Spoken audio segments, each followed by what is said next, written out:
আজকের ভিডিওতে আমি দেখাবো আপনার যদি পিএফ অ্যাকাউন্ট থাকে এবং সেটির যদি পাসওয়ার্ড ভুলে যান কিংবা আপনি যদি কোনো কোম্পানিতে নতুন কাজে যুক্ত হয়েছেন সেক্ষেত্রে যদি আপনার কোম্পানি থেকে আপনাকে পিএফ নাম্বার দেওয়া হয় কিন্তু যদি পাসওয়ার্ড না জানা থাকে সেক্ষেত্রে আপনি পাসওয়ার্ড কিভাবে জানবেন অথবা পাসওয়ার্ড কিভাবে আপনি চেঞ্জ করবেন তার ফুল প্রসেস আমার এই ভিডিওতে দেখাবো। তাই ভিডিওটা স্কিপ না করে প্রথম থেকে শেষ পর্যন্ত দেখুন। সেটি দেখার জন্য প্রথমে আপনারা epfindia.gov.in এই ওয়েবসাইটে চলে আসবেন। এই ওয়েবসাইটে আসার পর সার্ভিসেস যে অপশানটা আছে এর আন্ডারে দেখুন দ্বিতীয় যে অপশানটা আছে এই অপশানে ক্লিক করে দেবেন। এই অপশানে ক্লিক করার পরে পেজটাকে স্ক্রল করবেন। এরপরে দেখুন 2 নম্বর যে অপশানটা আছে মেম্বার ইউএএন অনলাইন সার্ভিস এই অপশানে ক্লিক করবেন।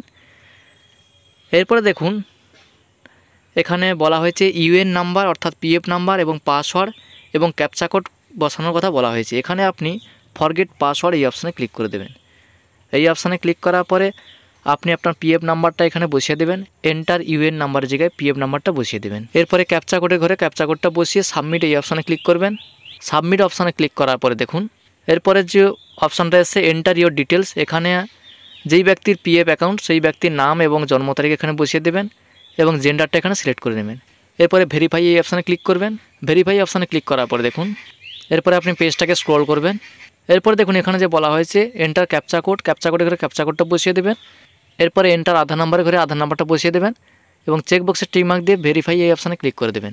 ভেরিফাই অপশানে ক্লিক করার পরে দেখুন এখানে বলা হয়েছে Aadhaar link mobile number, enter new mobile number, এখানে আপনার আধার কার্ডে যে মোবাইল নাম্বারটা যোগ করা আছে সেই মোবাইল নাম্বারটা বসিয়ে দেবেন। এরপর চেক বক্সে টিক মার্ক দিয়ে গেট ওটিপি অপশানে ক্লিক করবেন। গেট ওটিপি অপশানে ক্লিক করার পরে আপনি যে মোবাইল নাম্বারটা বসিয়েছেন সেই মোবাইল নাম্বারে ওটিপি সেন্ড হবে।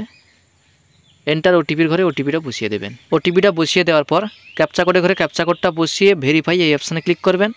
ভেরিফাই অপশানে ক্লিক করার পরে দেখুন এখানে নিউ পাসওয়ার্ড বসানোর একটা অপশান চলে এসেছে। নিউ পাসওয়ার্ড এবং কনফার্ম পাসওয়ার্ড, অর্থাৎ আপনি আপনার নিজের মনের মতো একটা পাসওয়ার্ড বসিয়ে দেবেন এবং পাসওয়ার্ডটা যেভাবে ক্রিয়েট করবেন আপনার নাম যদি হয় অসীম তাহলে অসীম @ আপনার জন্মসালটা বসিয়ে দেবেন এবং এইভাবে আপনাকে মিশামিশিভাবে পাসওয়ার্ডটা তৈরি করতে হবে। এরপর আপনি সাবমিট এই অপশানে ক্লিক করবেন। সাবমিট অপশানে ক্লিক করার পরে দেখুন এখানে বলা হয়েছে password change successfully, click here two log in.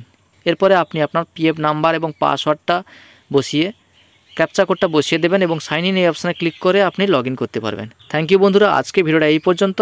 ভিডিওটা ভালো লাগলে অবশ্যই একটি লাইক করে চ্যানেলটাকে সাবস্ক্রাইব করে দেবেন এবং পাশে থাকা বেল আইকনটি অল করে দেবেন।